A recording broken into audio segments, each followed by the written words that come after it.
ఉస్మానియా యూనివర్సిటీలో విద్యార్థిని తల్లిని అవమానించిన యాజమాన్యం.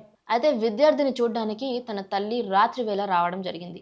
అయితే అది రాత్రి వేళ కావడంతో, ఈరోజు నేను ఇక్కడే ఉండి రేపు వెళ్ళిపోతాను అంటూ అక్కడ ఉన్న యాజమాన్యానికైతే తన తల్లి చెప్పింది. దాంతో యాజమాన్యం అలా కుదరదు అంటూ ఆ తల్లినైతే అవమానించారు. ఇలా మాట్లాడుతున్న సమయంలోనే విద్యార్థిని అడ్డుకొని అలా ఎలా అంటారు అంటూ నిలదీసింది.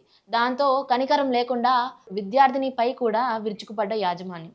అయితే ఇవన్నీ తట్టుకోలేని తల్లి ఎంతో అవమానపడింది.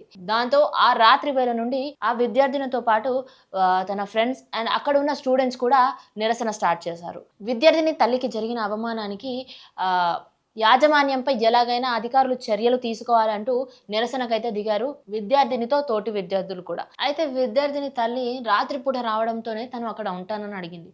అయినా సరే ఒక తల్లిని అక్కడ ఉండనీయకపోవడం వెనుక ఉన్న రీజన్స్ ఏంటి? అయినా తను ఆ రాత్రి వేళ అలా వచ్చినప్పుడు తన సిట్యుయేషన్‌ని ఆలోచించకుండా, అది ప్రాబ్లమ్ అవుతుందేమో అని కూడా ఆలోచించకుండా తనని ఇలా అవమానించడం వెనక ఉన్న రీజన్స్ ఏంటి?